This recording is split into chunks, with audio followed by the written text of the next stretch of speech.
Good evening and welcome to Doordarshan Kendra Kohima. I'm Yila Susan with the news. First, the headlines. Prime Minister Narendra Modi addresses Laksha Kanta Gita Parayana program at Udupi's Sri Krishna Matha.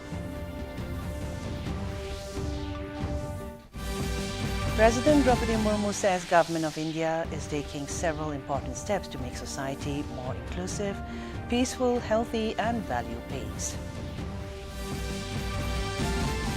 India believes in peace and dialogue, but will not compromise on its sovereignty and the security of its citizens, says Defence Minister Rajnath Singh.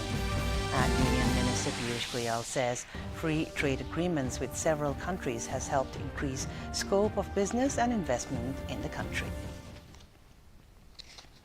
And now the news in detail. Prime Minister Narendra Modi sought citizens' commitment to 9 resolutions dedicated to the national cause. Addressing the devotees of Sri Krishna Math in Udupi today, he sought the support of seers, devotees and citizens to conserve water and our rivers, be part of the Ek Ped Maa Ke Naam, uplift at least one poor person from poverty, and to encourage the Swadeshi movement for safeguarding our economy and our entrepreneurs. He also called upon the countrymen to encourage natural farming, lead a healthy lifestyle using millets, reduce oil usage and adopt yoga as part of our daily life. Among the 9 resolutions mentioned by the Prime Minister today, the conservation of our ancient manuscripts was one of them. He said our ancient knowledge should be passed on to the next generation. He also called upon Indians to visit 25 places known for their heritage and traditions. The Prime Minister pointed out that the Bhagavad Gita, which is the teachings of Lord Krishna, is an inspiration to most of the programs of the central government. During his visit to Sri Krishna Math in Udupi today, he was part of a group recitation of the Bhagavad Gita, known as Gita Parayana. He inaugurated a gold-plated Tirtha Mantapa and dedicated gold-plated Kanaka Kindi, a sacred window that Lord Krishna is believed to have opened for his devotee, Saint Kanaka Das. The Puttige seer gave the title of Bharta Bhagya Vidata to the Prime Minister on this occasion. Moving on, President Draupadi Murmu today said that the Government of India is taking several important steps to make society more inclusive, peaceful, healthy and value-based. Promoting yoga and meditation globally and spearheading the International Day of Yoga campaign are such initiatives. The President was speaking at the launch ceremony of the Brahma Kumari's annual theme for 2025-26, Meditation for World Unity and Trust. She said that India's ancient civilization has always given the world the message of Vasudhaiva Kudumbakam. Today, when the world is facing many challenges, these ideas become even more relevant. The Brahma Kumari's campaign will play an effective role in this. Mentioning the government's efforts in inculcating values in society, the President said that the national education policy also includes a value-based education initiative. Programs are also being implemented to promote women's dignity and social inclusion. She called upon fellow countrymen to play their part in building a peaceful and trusting world and also begin the process of not only moving forward but also looking within. After the launch, the President distributed the flag and kalash to 5 women and 5 men each. And later in the afternoon, the President graced the closing ceremony of the Diamond Jubilee celebrations of Bharat Scouts and Guides and addressed its 19th National Jamboree. Defence Minister Rajnath Singh today said that India believes in peace and dialogue but will not compromise on its sovereignty and the security of its citizens. Addressing the Chanakya Defence Dialogue in New Delhi today, Singh said it is the blend of restraint and firmness of the Indian Armed Forces that manages the country's neighborhood challenges while contributing to regional stability. He said that the government has been taking consistent steps to make the Indian Armed Forces future ready. The Defence Minister stated that the government is strengthening border and maritime infrastructure to support both security and connectivity. He highlighted that the ministry is modernizing forces through new platforms, technologies and structures. Singh has said that countries across the Indo-Pacific and the Global South look to India as a reliable partner.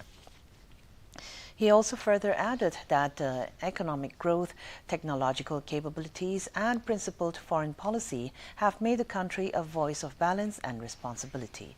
The Defense Minister has launched Green Initiative 2.0 brochure. He also unveiled Ekam AI, a unified AI platform, Prakshipan, India's first military climatology application, AI Handbook for Military Leaders, and the Digitalization 3.0 book.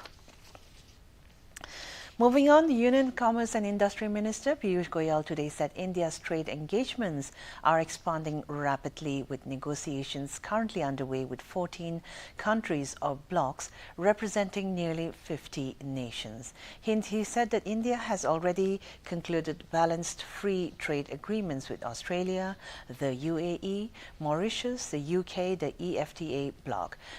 Addressing the 98th annual general meeting of FICCI in New Delhi, Goyal said India's global state trade relationships are strengthening as discussions continue with the US, EU, GCC nations, New Zealand, Israel, Canada, South Africa, Eurasia, and the Mercosur group. Emphasizing that self-reliance has been part of India's civilizational ethos, Goyal said the vision has been reinforced under Prime Minister Narendra Modi's leadership through the Atmanirbhar Bharat initiative. He also referred to the teachings of the Bhagavad Gita and Mahatma Gandhi's Swadeshi movement to underline the concepts of historical significance. Goyal outlined India's progress through the PESTLE framework, emphasizing political stability, large-scale economic reforms, labor reforms, and welfare-driven social policies. Calling on the FICCI to play a more mission-driven role, Goyal said industry must scale up innovation, deepen R&D, strengthen collaboration with academia, and partner in India's goal of becoming a developed nation by 2047. And now let's go for a short break. Please stay with us. पापा, fees ज्यादा है। बेटा, याद है bonus के कुछ पैसे हमने दूसरे खाते में रखे थे? 2 साल से खाते में कोई लेन देन नहीं हुआ है, शायद इनऑपरेटिव हो गया होगा। तो अब बैंक जाके या वीडियो केवाईसी से केवाईसी अपडेट कराओ, खाता होगा एक्टिव एकदम फ्री। चलो कहाँ? एडमिशन कराने, खाता हुआ एक्टिव। आरबीआई कहता है जानकार बनिए, सतर्क रहिए। And welcome back. In state news, with the 26th edition of the Hornbill Festival set to commence on the 1st of December 2025, Nagaland Chief Minister Dr. Nepirio has written to Union Home Minister Amit Shah urging immediate action on the clearance of Protected Area Permit or PAP applications for international delegates and reiterating the long-standing demand for lifting the PAP regime from the state. In his letter, the Chief Minister highlighted that the Hornbill Festival, one of India's most prominent cultural events, coincides with the state's commemoration day and attracts thousands of visitors from across India and abroad. Calling the festival a crucial driver of the state's economy, he noted its vital role in generating employment and livelihood opportunities. This year's edition will feature 6 partner countries whose representatives are scheduled to participate in cultural showcases, business roundtables, and networking sessions. According to CM Rio, all preparations for the festival have been completed, but clearance of PAPs for foreign delegates remains pending with the Ministry of Home Affairs. He expressed concern that with only days remaining before the festival opening, the delay has created serious concern and requested Shah's immediate and personal attention to ensure urgent issuance of the permits. He said that lifting the PAP regime would significantly boost tourism, improve ease of movement, and further strengthen Nagaland's integration with the rest of the country. Russian President Vladimir Putin will be on a two-day visit, a state visit to India from the 4th of next month for the 23rd India-Russia Annual Summit.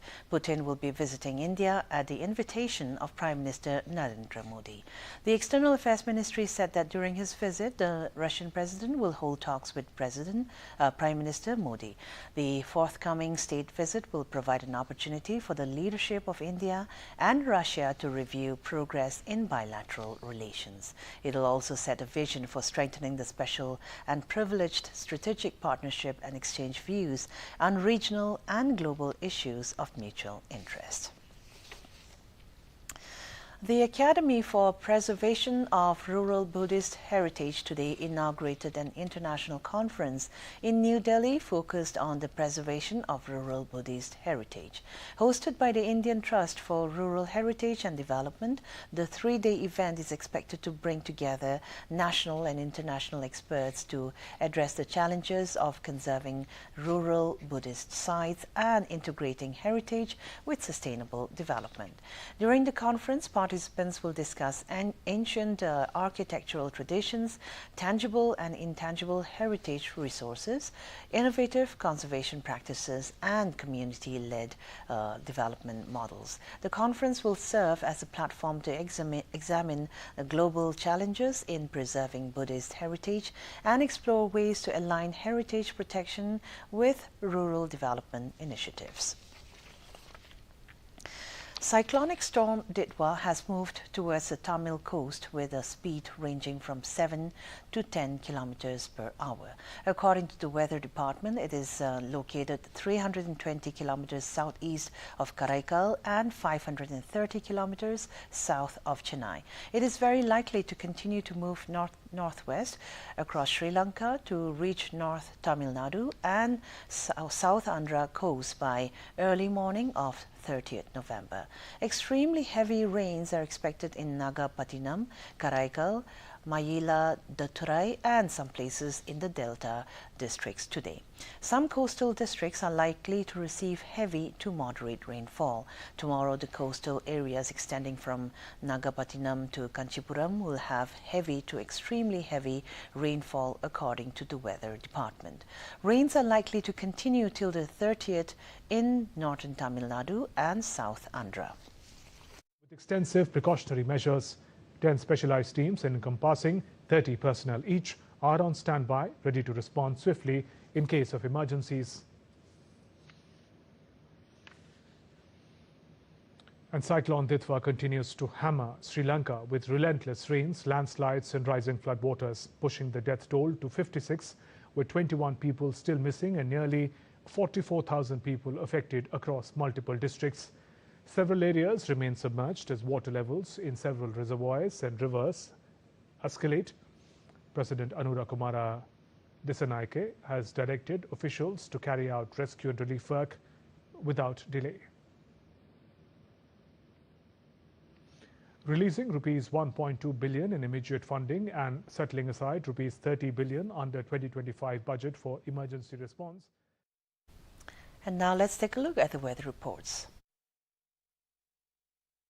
Kohima today recorded a maximum temperature of 21 degrees Celsius and a minimum temperature of 9 degrees Celsius, while Dimapur had a maximum temperature of 26 degrees Celsius and a minimum temperature of 13 degrees Celsius. Wokha experienced a maximum temperature of 23 degrees Celsius and a minimum temperature of 12 degrees Celsius and a minimum temperature of 12 degrees Celsius. Mongkokchung had a maximum temperature of 23 degrees Celsius and a minimum temperature of 9 degrees Celsius. Mon had a maximum temperature of 25 degrees Celsius and a minimum temperature of 12 degrees Celsius. Towards the east, Twinsang had a maximum temperature of 20 degrees Celsius and a minimum temperature of 6 degrees Celsius. Zinabuto had a maximum temperature of 21 degrees Celsius and a minimum temperature of 8 degrees Celsius. Phek had a maximum temperature of 21 degrees Celsius and a minimum temperature of 6 degrees Celsius. That's all for the weather report. And to end the news, here's a recap of the top stories. Prime Minister Narendra Modi addresses Laksha Kanta Gita Parayana program at Udupi's Sri Krishna Matha.